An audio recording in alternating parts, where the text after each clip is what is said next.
Hello, this is Vijayan. So this is an introductory lecture to Murder in the Cathedral by T.S. Eliot.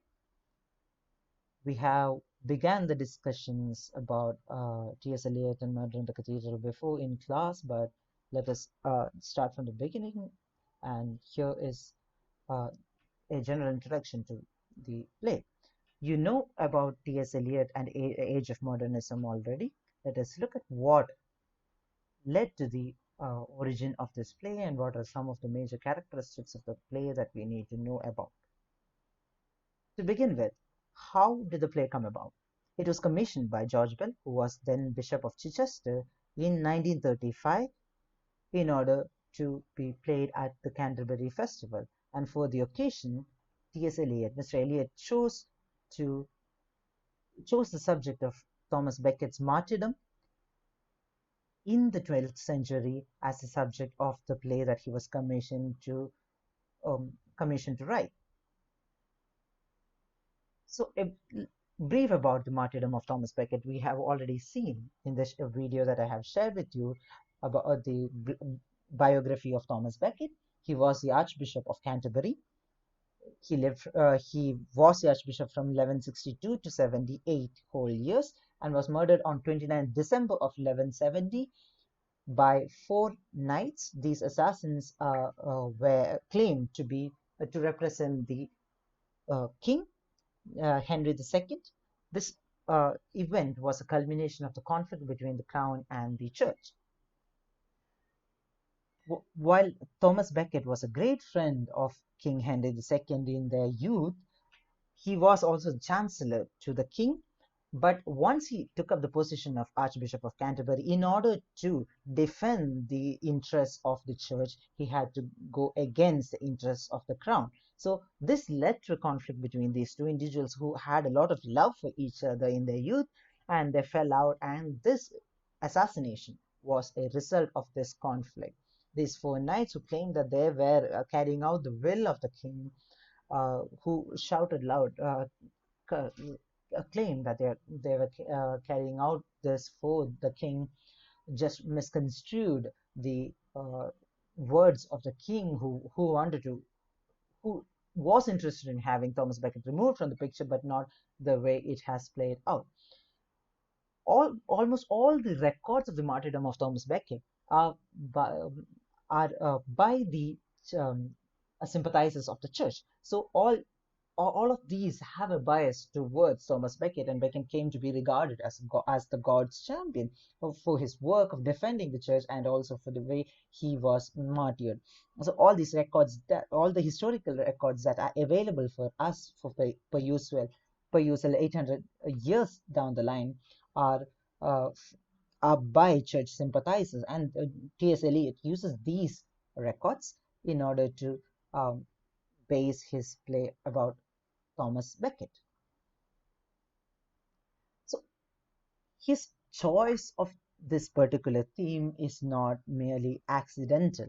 It is a culmination, or it is a first crest in his journey towards Christianity. As a young man, he began as an agnostic, and this is very clearly seen. The questioning nature of his sensibility can be clearly seen in the love song of J. Alfred Prufrock, which was published in 1917. We read this poem just read through this poem in class to have an idea about this.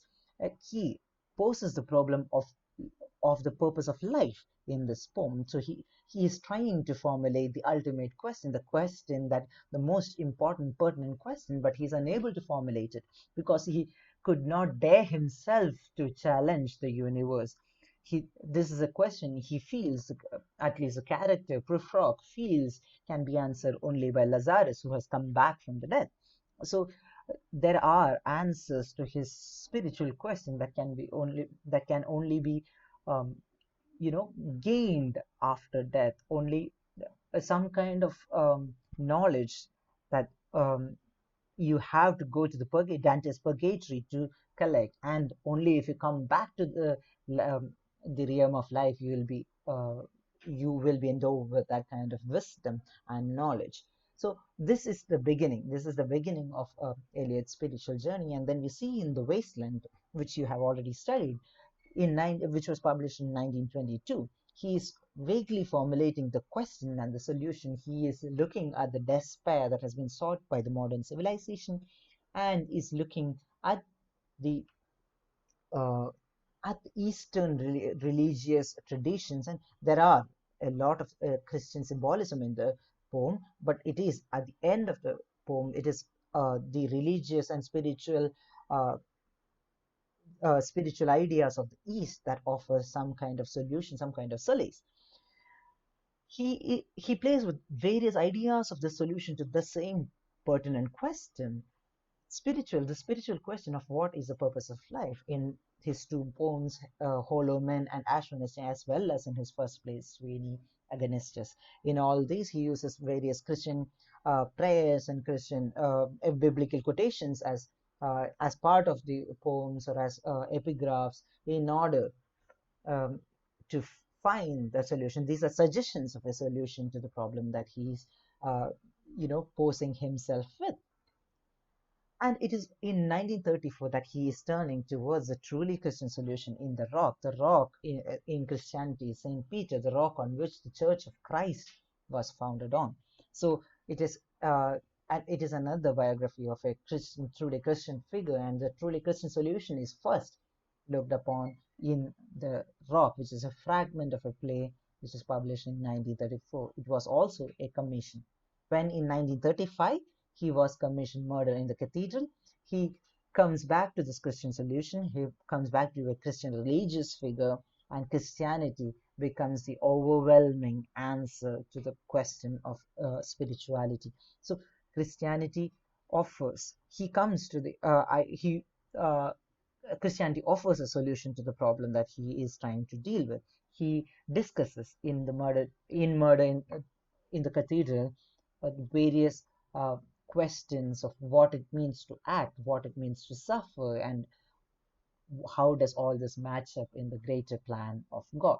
So this is the first crest in Eliot's spiritual journey, which goes on in Four Quartets and other later works of T.S. Eliot. If the spiritual journey is at the center, at the core of the thematic aspect of Murder in the Cathedral. It's the Aristophanic melodrama which forms the skin of this play. So T.S. Eliot's purpose in writing a verse drama, in writing verse dramas, was a revival of verse on stage.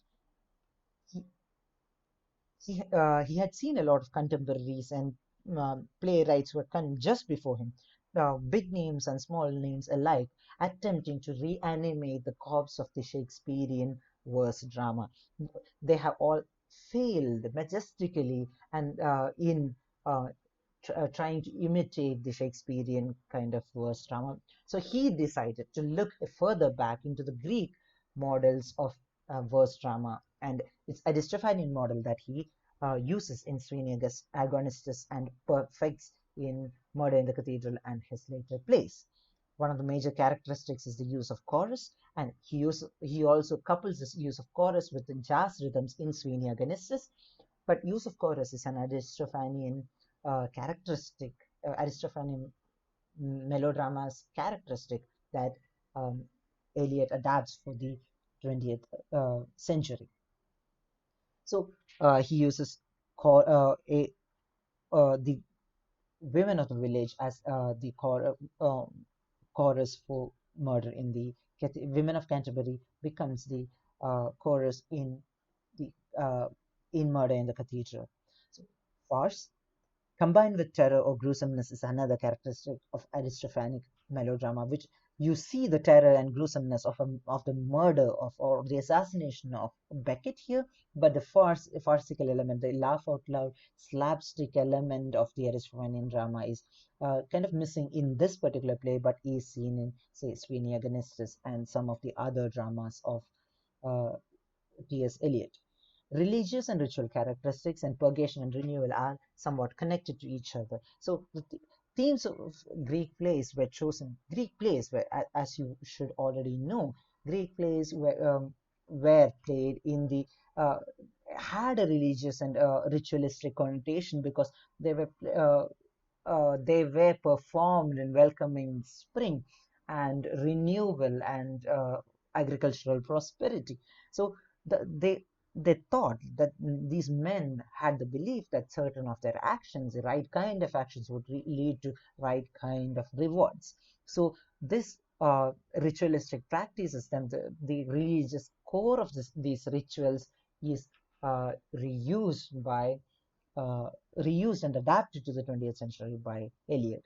He also has this idea of purgation and renewal, how the soul deteriorates and renews itself is also at the center of Aristophanean melodrama, which is also symbolic of the cycle of seasons in nature.